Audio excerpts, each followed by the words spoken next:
Well, many of us at some point in our lives are going to find ourselves caring for a parent with Alzheimer's or other dementia. Today, Nancy McKiernan, Director of Marketing and Development at Baptist Health Nursing and Rehabilitation Center, is here to talk about how to deal with some of the more challenging aspects of this condition. Nancy, thank you so much for being with us here today.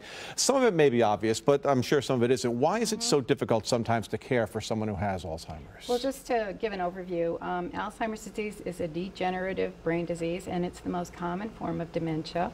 And worldwide, 50 million people suffer from dementia, and it's not a disease in itself, but a group of symptoms that affect memory and reasoning. Unexpected and difficult behavior is part of the journey of living with dementia. And one of the biggest mistakes caregivers often make is to judge that behavior as being difficult or problematic, and then they try to stop the behavior before taking the time to really figure out what's going on, and they may make it worse. So it's certainly a difficult thing. You need the right training. You need to know what you're doing. What causes these problems? Yeah, what leads to this? Human behavior is usually an attempt to either communicate or meet personal needs. And remember that the person with Alzheimer's is doing the best that they can with their remaining cognitive ability. As Alzheimer's progresses, your brain actually shrinks as the tissue dies, and it can affect sight, it can affect hearing, it can affect a lot more than just reasoning and memory. And so people with Alzheimer's are just trying to express what they like, what they don't like about their environment, or the way their caregiver is caring or not caring for them. So I'm sure you work on this all the time, that care. How do caregivers get better? How are they more effective in dealing with the patients? A lot of times when they're being faced with a difficult situation, the best thing that they could do is stop, take a time out, pause, and observe and think about what else might be going on, what might be causing the behavior. And a lot of times caregivers don't realize that they're actually the cause of the behavior because their approaches don't work, or they're not understanding what's going on with that person.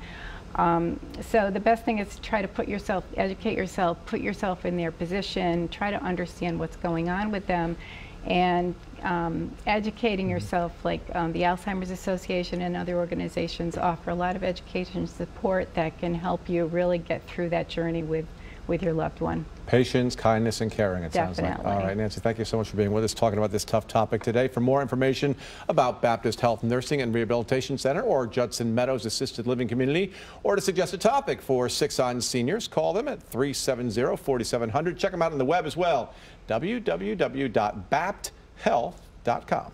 CBS 6 News, the Weather Authority. All right, speaking of patience, you'll need a little of that this week to get to the better weather. Today, obviously not so great, but it is what it is. We'll get through it, right? Temperatures are in the 50s outside at this hour as we're looking at a Friday for Skycam over downtown Albany. Even a little bit of a drizzle falling over the downtown area. Yard work today, not the best day, not the worst day. We're not going to see heavy rain to prevent you from, say, mowing the lawn, but we will find sprinkles from time to time, and if we're lucky over the next few hours, see our temperatures get to the low 60s. If not, do expect to see 50s through the bulk of the day for today. So here's the setup.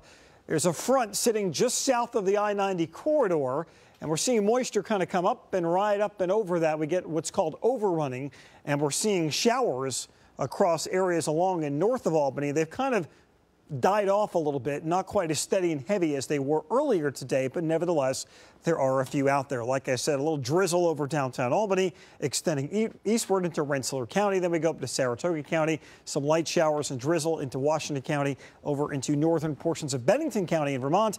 And we're seeing the same deal as we go to Warren County up through Hamilton and Herkimer counties there in the Adirondacks. Temperatures are at their warmest just south of the front in the 60s across the Mid-Hudson Valley. Everybody else, though, at this hour, we're in the 50s. So going through the day today, again, a couple of spotty showers out there. Temperatures mostly in the 50s. Now, through tonight, that front will actually meander back to the north and start to lift as a warm front.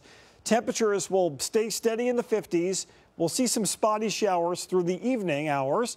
And then we'll see heavier downpours work through right around midnight till about 3-4 o'clock. Showers, maybe a few thunderstorms, could pick up about 1/4 inch of rain along the Capital Region I-90 corridor. We'll wake up tomorrow in the morning. Areas along and north of the Capital Region, we'll see a few sprinkles for Tuesday morning's commute in the 50s. We'll get warmer tomorrow than we were today. We'll wind up hitting the mid to upper 60s. Scattered showers and storms by Tuesday in the afternoon along a cold front, right? And there is at least a marginal risk of some severe weather across the Catskills. Where you see the lighter green, that just means we'll see some general thunderstorms. So we could see maybe 1 or 2 thunderstorms go strong to severe areas west of the capital region. Another chance of rain comes our way on Thursday later in the day. Wednesday and Friday at this point both look dry. And also will be warmer on Wednesday, Thursday. Bottom line, cool, cloudy, damp start to the work week. Dry stays, like I said, Wednesday and Friday, so mark that down. We'll see a midweek warm-up as well. The early call on the weekend right now, Sunday, is my pick. 62 this afternoon, showers from Albany north especially, very light though. 55 overnight tonight, showers continue, maybe a clap of thunder. 7-day forecast, we return to the 70s for Wednesday and Thursday. Late day showers and storms Thursday. We dry out again for Friday. Right now, my pick of the weekend, Sunday, Saturday, slight chance of showers. Both days, though, likely Saturday, Sunday, should be in the 70s. Greg? Oh, thanks, Greg. Nothing wrong with talking about the weekend on Monday. All right, waste not, want not. We've got the winning recipes to turn every part of one of our favorite produce picks into lots of tasty year-round favorites. Next in the Mr. Food Test Kitchen.